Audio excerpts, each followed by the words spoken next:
All right, these are notes for chapter 6.3, differential equations, solving differential equations.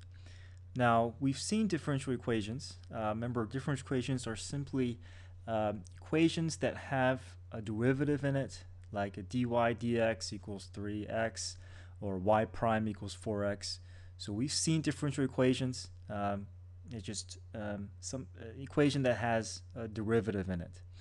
And we've solved some simple differential equations, but now we're going to revisit them again and um, look at some of the more involved ones.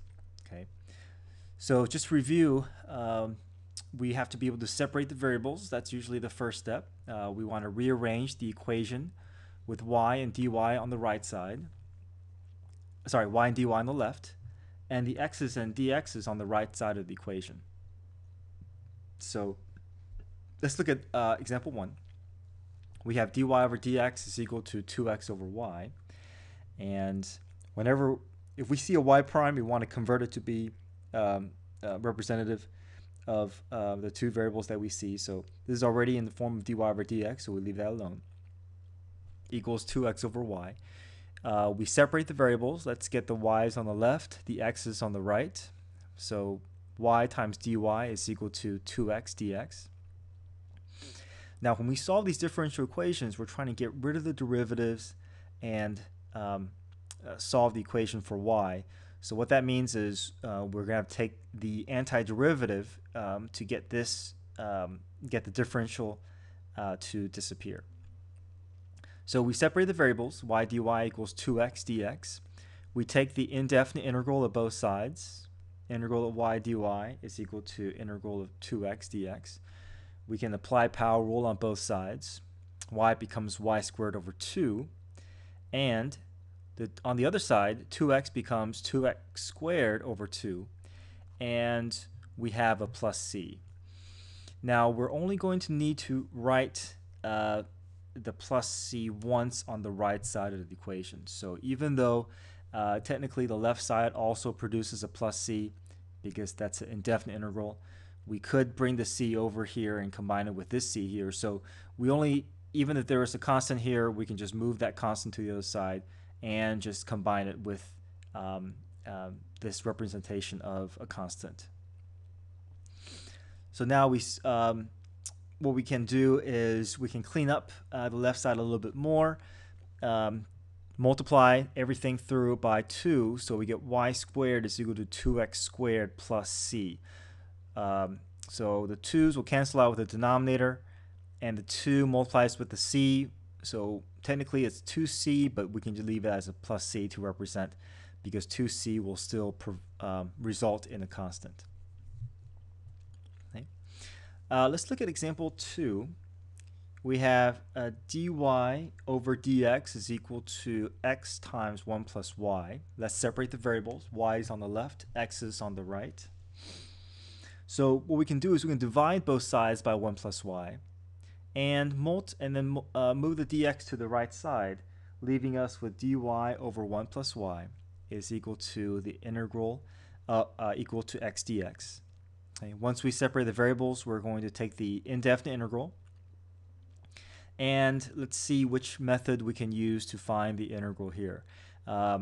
We can go through use substitution, and if we look ahead, we can eventually find the integral using the natural log rule. So let the u value be 1 plus y, du over dy is equal to 1, dy equals du. We make our substitution. dy gets replaced with du. The 1 plus y gets replaced with u. So the integral of 1 over u is simply natural log of the absolute value of u, and replace our u value back in terms of y, so natural log of the absolute value of 1 plus y.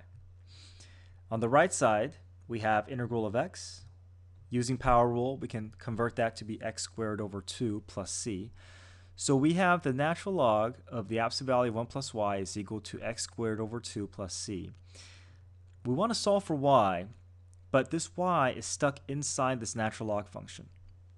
So we can convert this to an exponential form, which will allow us to get this y out from underneath this natural log function. So you can think of the natural log as log base e.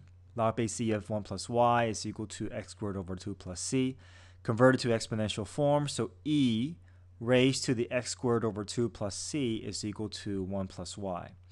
And if we do that, then we can solve for y because the y's are now no longer inside the natural log function. So I'm just going to go ahead and treat it in terms of exponentiating both sides. It's going to result in the same thing. I'm going to just choose to present it this way.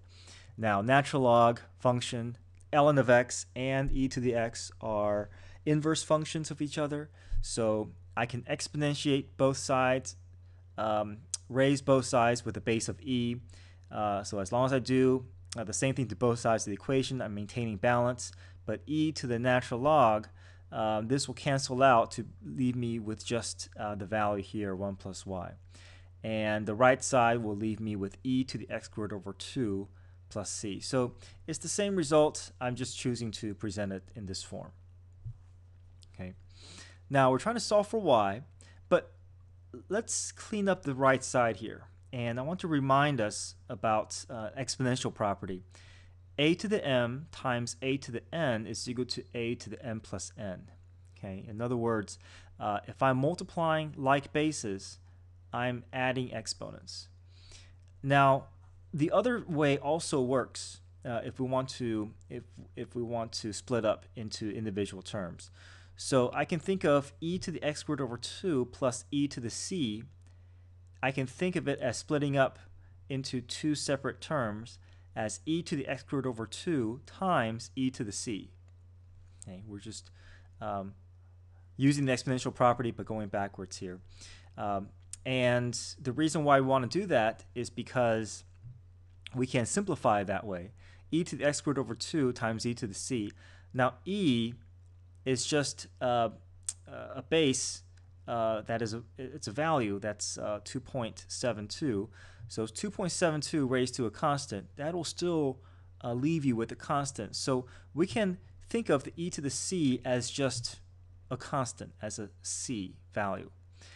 So this is important. We're going to see this a lot. So whenever if you can split up to be e to the c, then that's just going to be a number. So we can represent that as a constant.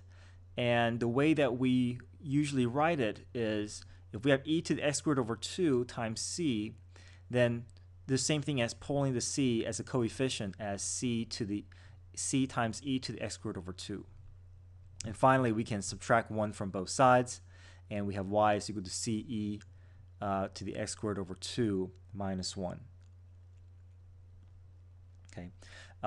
Now, also the absolute value drops out because c is just an arbitrary constant that can either be a positive or negative. So it takes care of all the instances of being plus or minus. So we can just drop those absolute value, and the c will just take care of any positive or negative values that it turns into.